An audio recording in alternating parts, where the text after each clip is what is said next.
Insulator वो पदार्थ होता है जो अपने अंदर से इलेक्ट्रिसिटी के फ्लो को रोकता है। जैसे कि सूखी लकड़ी, बैकलाइट, चीनी मिट्टी, कागज, पीवीसी आदि, ये सब एक इंसुलेटर का ही उदाहरण है। इलेक्ट्रिकल इंजीनियरिंग में जिस तरह से कंडक्टर, सेमीकंडक्टर और सुपर कंडक्टर के अलग अलग उपयोग होते हैं, उसी तरह से इंसुलेटर के भी अलग अलग प्रकार से इस्तेमाल किए जाते हैं। इनका इस्तेमाल कंडक्टर के ऊपर चढ़ाने के लिए भी किया जाता है। इलेक्ट्रिकल की मशीनों में वाइंडिंग की तारों के बीच भी इनका इस्तेमाल किया जाता है और साथ ही डिस्ट्रीब्यूशन और ट्रांसमिशन लाइनों में कंडक्टर को खंभों या टावरों के साथ बांधने के लिए भी इंसुलेटर का उपयोग किया जाता है। तो इंसुलेटर कितने प्रकार के होते हैं ये आपको एक बार बता देते हैं। जैसा कि आप यहाँ देख पा रहे हैं, इंसुलेटर 6 प्रकार के होते हैं। Number 1 pin insulator, 2 strain insulator, 3 shekel insulator, 4 suspension insulator, 5 post insulator और 6 स्टे इंसुलेटर। तो चलिए अब एक एक करके हम इनके सबके बारे में आपको बताते हैं। सबसे पहले बात करते हैं पिन इंसुलेटर के बारे में। पिन इंसुलेटर को स्पिंडल इंसुलेटर के नाम से भी जाना जाता है। ये मुख्य रूप से 11 kV वाली डिस्ट्रीब्यूशन लाइन में इस्तेमाल किए जाते हैं। पिन इंसुलेटर में इलेक्ट्रिकल इंसुलेटेड मटेरियल में एक लोहे की कील जुड़ी होती है, जैसे कि आप यहाँ पे इसको देख पा रहे हैं। इस लोहे की कील को पोल के क्रॉस आर्म के साथ जोड़ दिया जाता है और पिन इंसुलेटर के ऊपरी तरफ जो ये एक खांचा बना रहता है, इसमें से कंडक्टर को डाला जाता है और फिर एक तार के साथ इसको बांध दिया जाता है। पिन इंसुलेटर सामान्य तौर पे पोर्सिलिन के बने होते हैं। आगे बढ़ने से पहले अगर आपने हमारे चैनल को सब्सक्राइब नहीं किया है तो आप हमारे चैनल को सब्सक्राइब कर सकते हैं, क्योंकि आपको यहाँ पे इलेक्ट्रिकल से जुड़े हुए वीडियो मिलते रहेंगे। अब चलते हैं अगले इंसुलेटर यानी कि स्ट्रेन इंसुलेटर की तरफ। तो जैसा कि आप यहाँ पे देख पा रहे हैं, ये होते हैं स्ट्रेन इंसुलेटर। स्ट्रेन इंसुलेटर का इस्तेमाल हाई मैकेनिकल स्ट्रेस को सहन करने के लिए किया जाता है। इस इंसुलेटर में अलग अलग एंगल पे मैकेनिकल स्ट्रेस को सहन करने की प्रॉपर्टी होती है। ये बहुत सारे डिस्क इंसुलेटर को जोड़ के हॉरिजॉन्टली लगाया जाता है, फिर इसी को स्ट्रेन इंसुलेटर के नाम से जाना जाता है। स्ट्रेन इंसुलेटर का इस्तेमाल लाइन के शुरुआती और अंतिम किनारे पे भी किया जाता है। स्ट्रेन इंसुलेटर का उपयोग सेक्शन पोल में भी किया जाता है। जहाँ से लाइन एक से अधिक ब्रांच में बटी हो, वहाँ पे भी स्ट्रेन इंसुलेटर का उपयोग किया जाता है। साथ ही रेलवे लाइनों की क्रॉसिंग, हाईवे, नदी आदि स्थानों पे भी स्ट्रेन इंसुलेटर का उपयोग किया जाता है।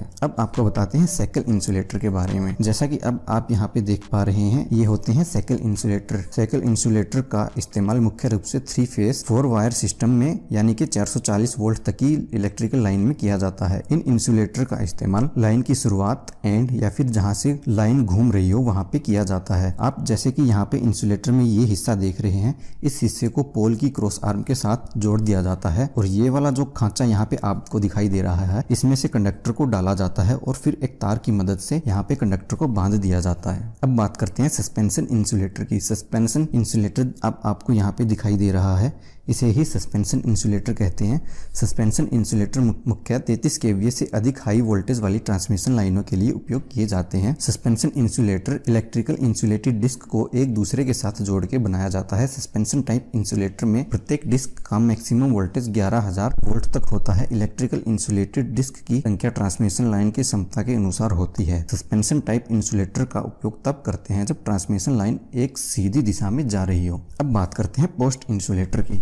जैसा कि आप यहाँ पे फोटो में दिखाई दे रहे होंगे, 2 टाइप के अलग अलग इंसुलेटर, इनको ही पोस्ट इंसुलेटर कहते हैं। पोस्ट इंसुलेटर सामान्य तौर पे सबस्टेशन या फिर जनरेटिंग स्टेशन में इस्तेमाल किए जाते हैं। सबस्टेशन की बात की जाए तो पोस्ट इंसुलेटर दोनों तरह की वोल्टेज यानी कि हाई और लो वोल्टेज दोनों के लिए ही सुटेबल होते हैं। इनको हमेशा वर्टिकल पोजिशन में ही लगाया जाता है। ये सबस्टेशन या जनरेटिंग स्टेशन में स्विच गियर, ट्रांसफॉर्मर और जो अदर कनेक्टिंग डिवाइस होते हैं उनको प्रोटेक्ट करने में हमारी हेल्प करते हैं। इस टाइप के इंसुलेटर की मैकेनिकल स्ट्रेंथ बहुत ही ज्यादा होती है। अब बात करते हैं स्टे इंसुलेटर के बारे में। स्टे इंसुलेटर को एग इंसुलेटर के नाम से भी जाना जाता है। इनका इस्तेमाल डिस्ट्रीब्यूशन लाइन में पोल के साथ किया जाता है, क्योंकि पोल को सहारा देने के लिए एक स्टे वायर लगाया जाता है और उस वायर के बीच में ही, जैसा कि आपको यहाँ पे दिखाई दे रहा है, क्योंकि अगर पोल के ऊपरी हिस्से वाली इस तार में कोई करंट की लीकेज होती है तो वो इस वायर के सहारे नीचे जमीन पे ना पहुंचने पाए। तो इस चीज से बचने के लिए ही स्टे इंसुलेटर का इस्तेमाल किया जाता है। स्टे इंसुलेटर सिर्फ डिस्ट्रीब्यूशन लाइन में ही इस्तेमाल की जाती है।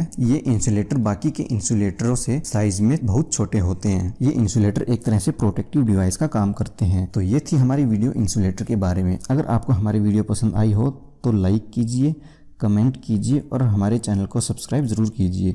साथ ही आप हमारी इस वीडियो को अपने दोस्तों के साथ शेयर कर सकते हैं। तो मिलते हैं अगली वीडियो में।